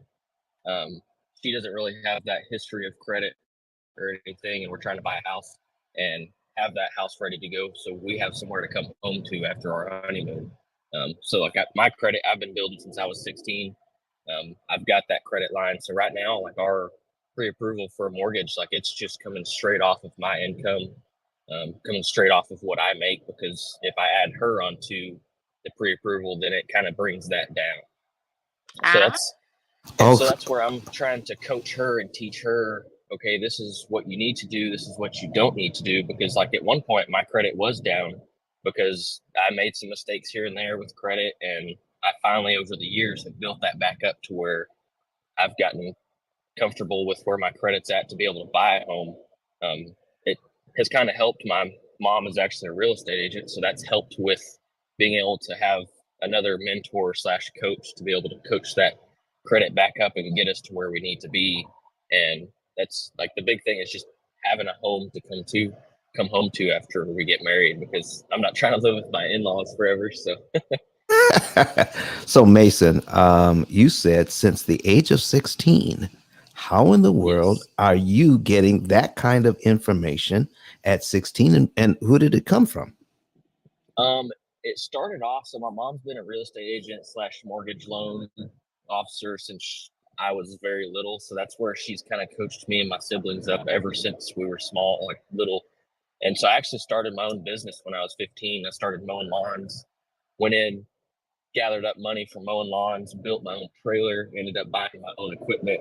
And then eventually I sold that company off. And now I used part of that to actually go to college and get my degree. Wait So a now I minute. use Wait a minute. You started a company mowing lawns, bought equipment, gathered up customers, and then sold it and used that money to help pay for college. yes. Wow. And your parents started teaching you this at a very young age. So Yes. so now, are you saying that because you've learned this and your fiance, you're willing to carry that idea on and teach her some of the things that you've learned?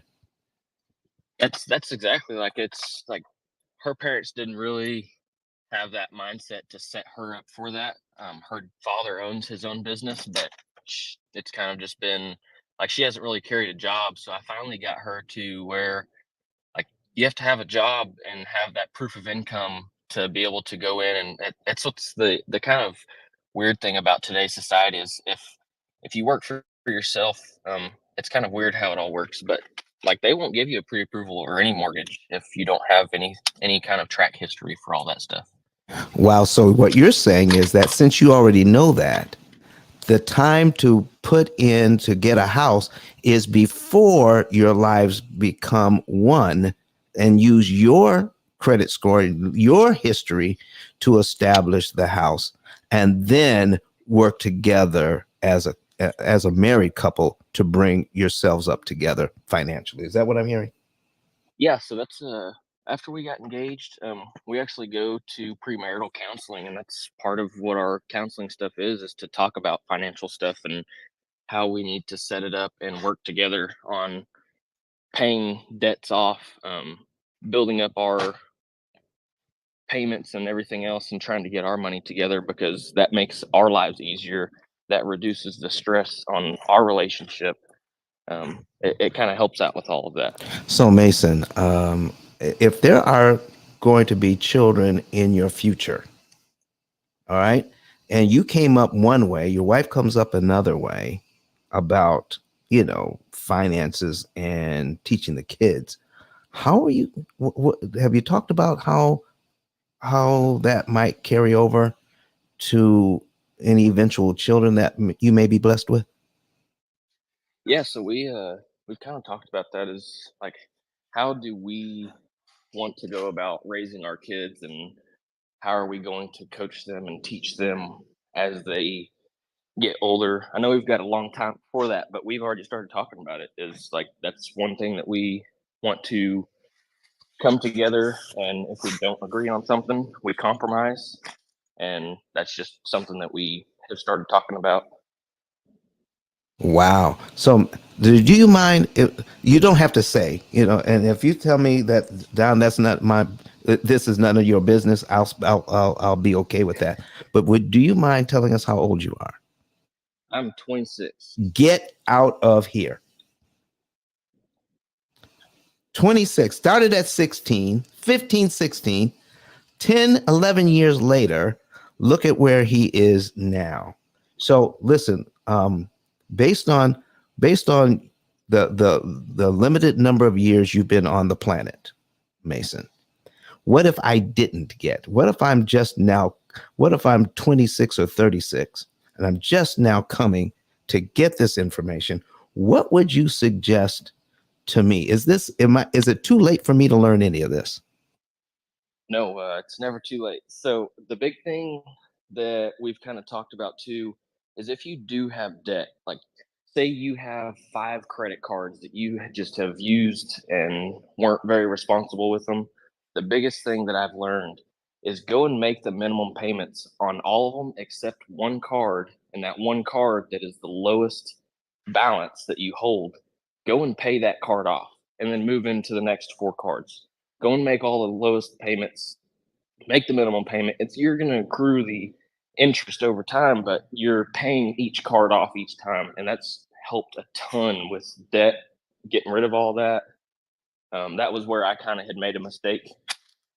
I had 3 credit cards which I've only got still those 3. They all hold a 0 balance until I pay for some gas or something. But going in, go in, make the minimum payments on 2 of those cards, pay what you can. Don't get yourself in a bind, but pay what you can to start paying off that lowest card. And it goes a whole lot quicker than you think.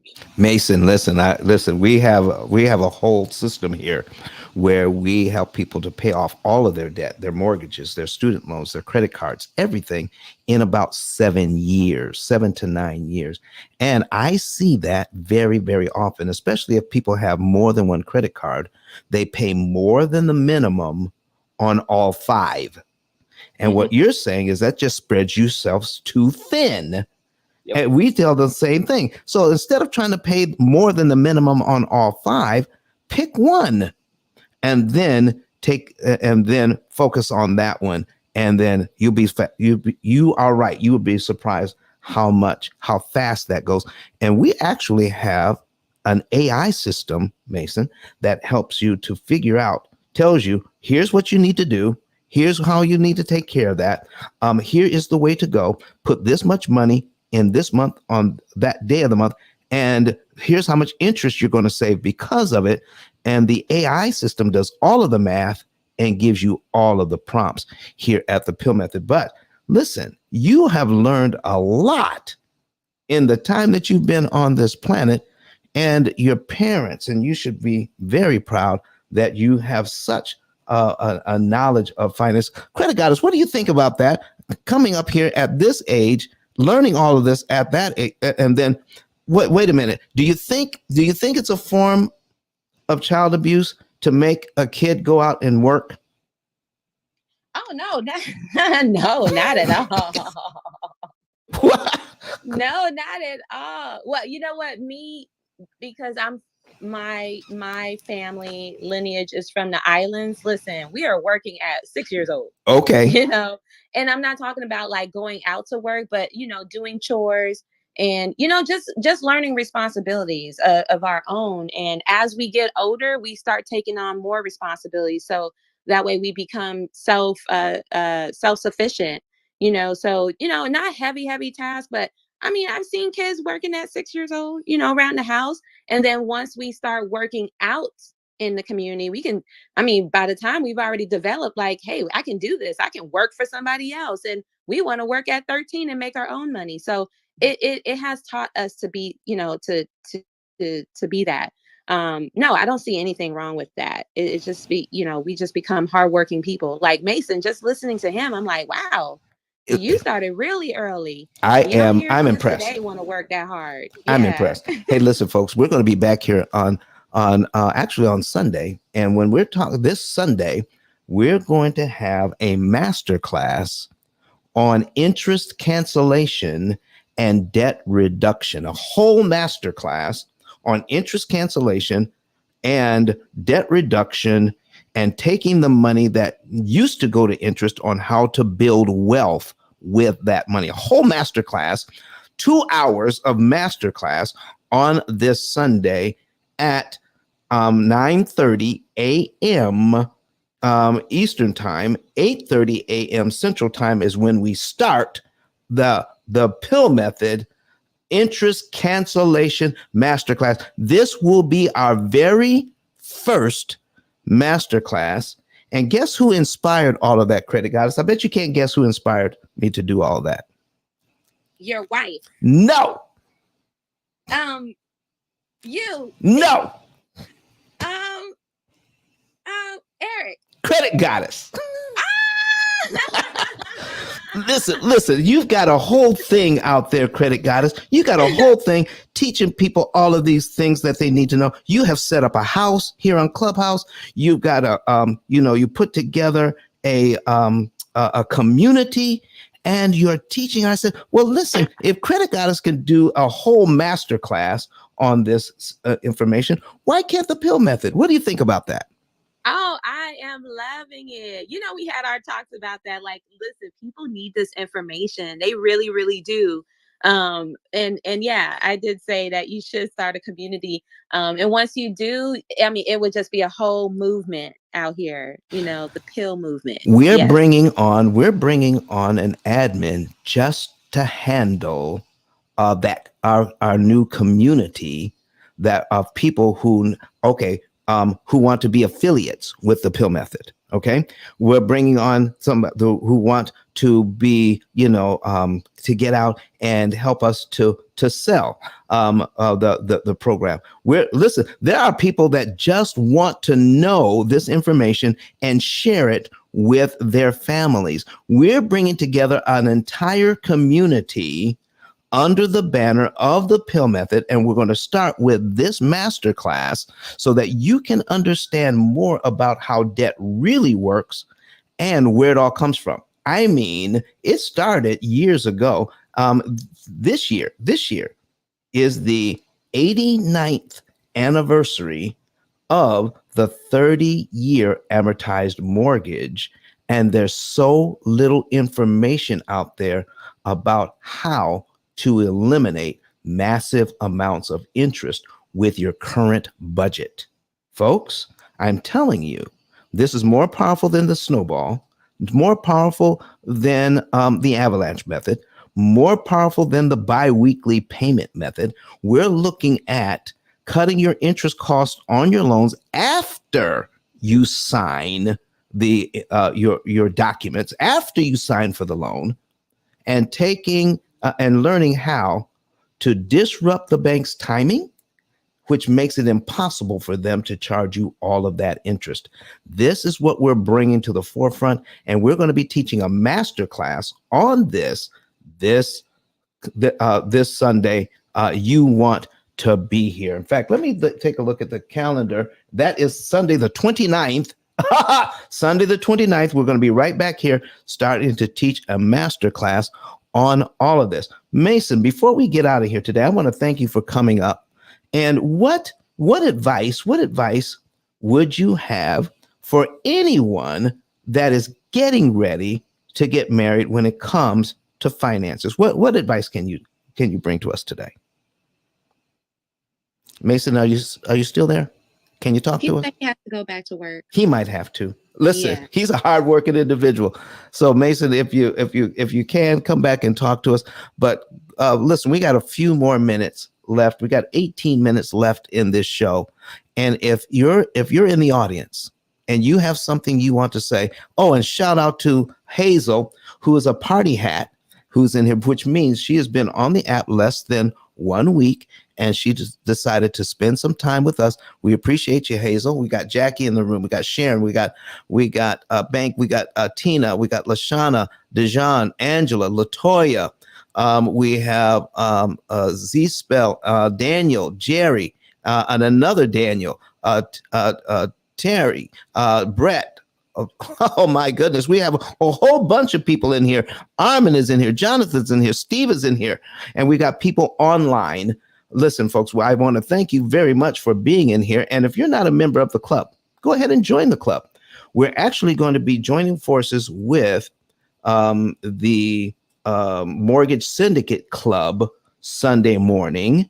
And you want to join that club as well. Listen, we're having a really good time today sharing this information. And we have just a few more minutes left. If you want to come to the stage and share your thoughts and ideas in the last few minutes, listen, raise your hand, come to the stage. This is an open forum. It is a safe place. Okay. You can give your ideas. Somebody may benefit from your idea. So listen, I want to encourage you to do that. Continue to share the room anyhow. But thank you very much for being here. But I would like to know, where are all of you from? Go ahead and put it in the chat. Where are you from? Z-Spell says she was at work. Thank you for being here. I'm checking in the back channel here. Thanks for letting me speak. Mason said, it says, we'll check in on Sunday. Oh, he says he's got to go to work. All right. Thank you, sir. Appreciate you. All right. And Daniel said it was so worth it. William Bush says, great conversation and topics. Daniel again says, I like it, but as long as it works, it got to be communication. Oh my goodness. So listen, we have a lot of good comments in here. And let me see where everybody from. Okay, Latoya says she's from Northern Virginia, the DMV.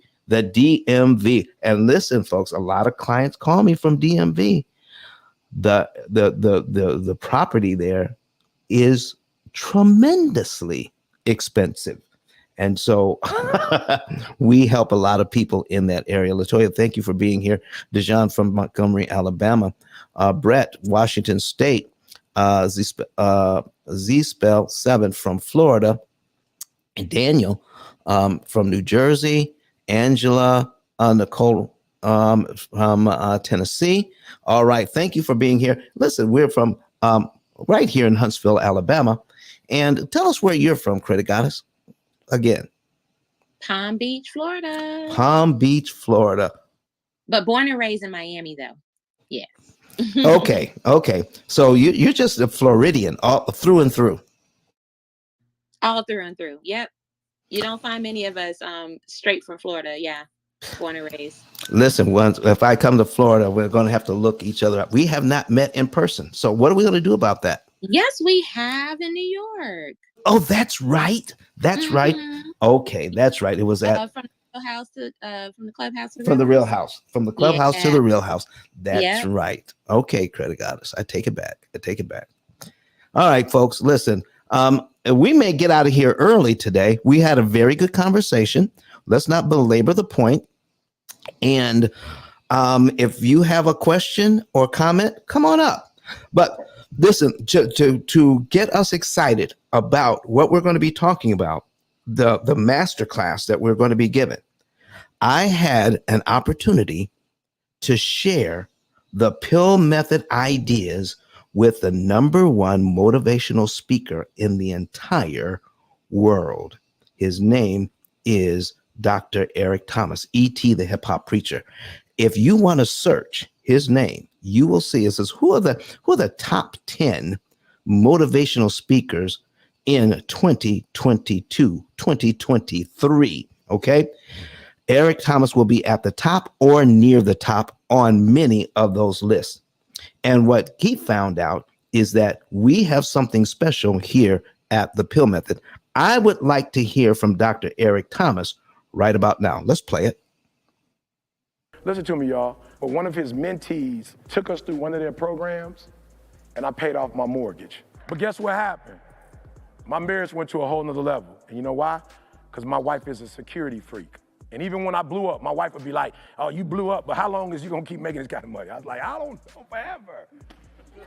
She's like, you sure? Because I'm gonna keep my license as a nurse just in case you don't. So when I paid the house off, my boy was like, you ain't gotta do that, you can do this. But when I paid the house off using that program, it took the stress level all the way down for my wife because we no longer had a mortgage.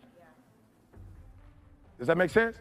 That thing that was coming every month, that was getting on her nerves, we didn't have that no more. And so she was at rest.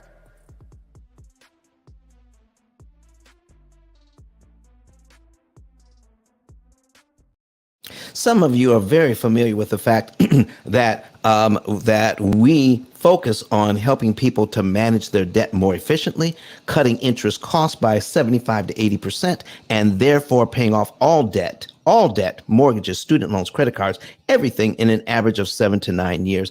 And Dr. Eric Thomas himself used the concepts here at the P.I.L.L method to eliminate his debt in record time, and it says his family life increased because that we used our principles to get rid of that debt. We're going to be talking about everything that has to do with this. We're going to give you a really good introduction in a masterclass this Sunday morning. You want to be there, okay?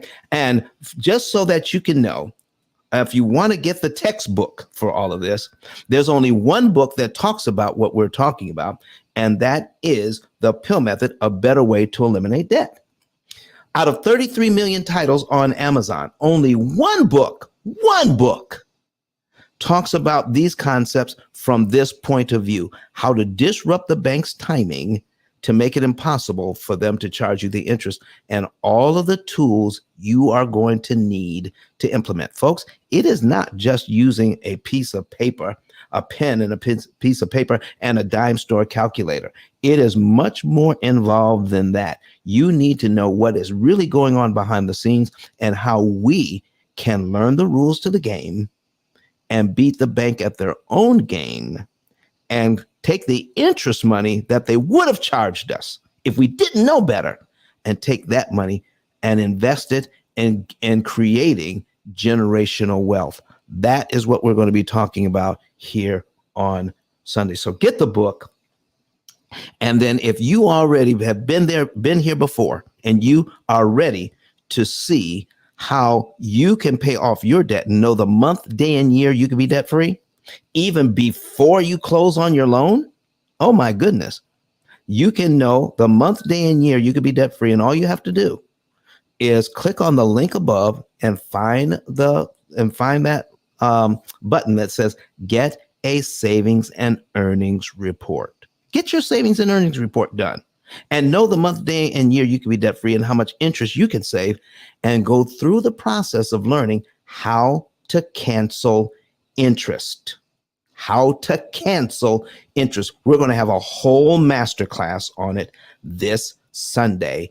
Do not miss it. So, Credit Goddess, all right, go ahead and will you please do an outro here? Tell us what you're going to be doing in the near future, and give us a last and final word this morning.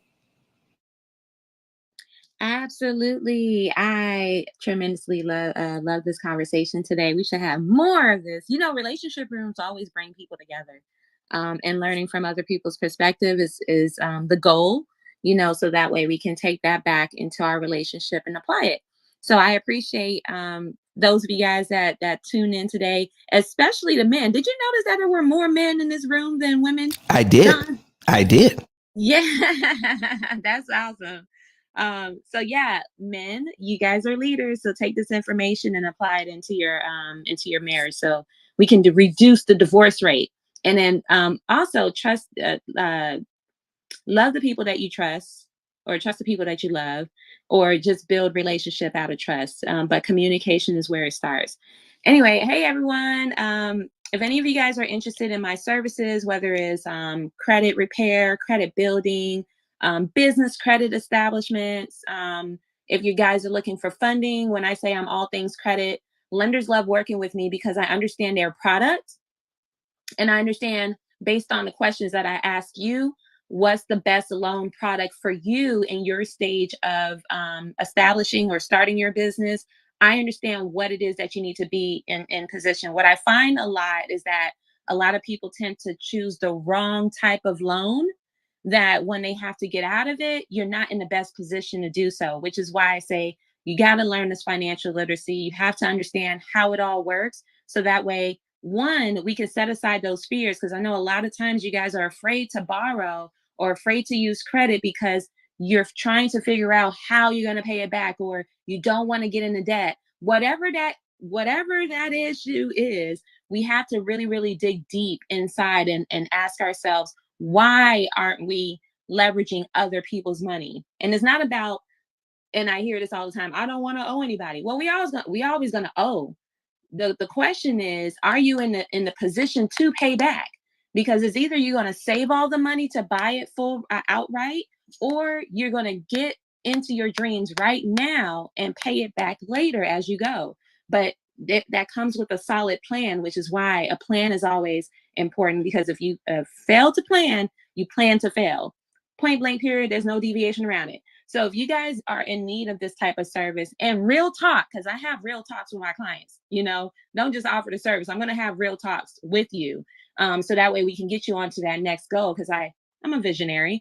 I see based on your skill sets and your passion. If I hear it, I'll help you along the way. So that's the type of conversations you need to have, because you don't have that type of support. I'm your girl. Definitely reach out to me. The number is in my bio, where you can send your name and email address, and let's have that talk. 2023 is all about execution.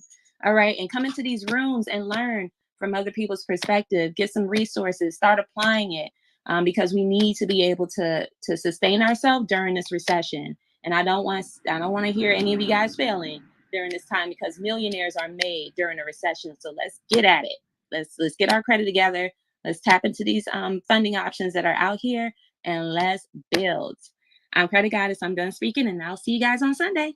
Thank you very much, Credit Goddess. My name is Don Daniel, founder of P.I.L.L Method International, a better way to eliminate debt. And for 17 years, we've been teaching this methodology, how to beat the bank at their own game, how to cut your interest cost on the loans, not the interest rate, but the interest cost. And there's a vast difference. So we're going to be talking about that difference this Sunday in our master class. And so you want to know about the difference between cost and rate. You want to know how an amortization schedule actually works. You want to know whether you should buy down your interest rate, or if you should you get a 30-year loan or a 15-year loan? You want to know all of these things. We're not going to teach you tips and tricks. We're going to talk to you about the principles of the math behind amortization and how the banks make all of that money, and how our AI system takes control of your finances, and our AI system beats the bank's computers at their own game so that you can pay less interest. Learn about it, not only how it works, but why it works. We're going to be talking about that this Sunday. So I want to thank you, all of you, for being here today. It was a great conversation. I want to thank Credit Goddess for being here.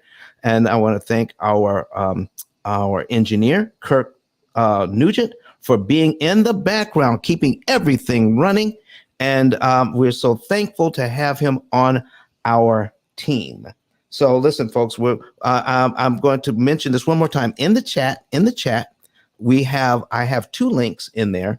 One is our lesson for our Sabbath school lesson on the 4th of February. All right, on the 4th of February, we have that.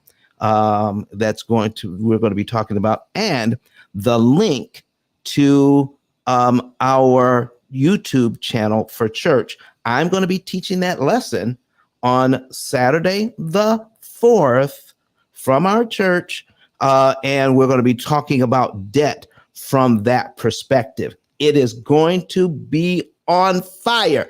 I guarantee it. So I want to thank everybody for being here with us today.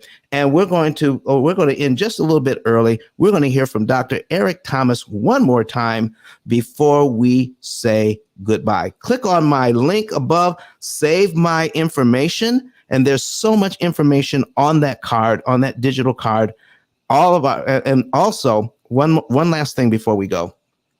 Become a P.I.L.L Method affiliate. Become a P.I.L.L Method affiliate. And help us to get this message out. People need to know, and you can help us to become, and by becoming an affiliate for free. All right, folks, we're out of here. And go ahead and let's hear from Dr. Eric Thomas, and we'll see you on Sunday. Bye-bye. Listen to me, y'all. But one of his mentees took us through one of their programs, and I paid off my mortgage. But guess what happened?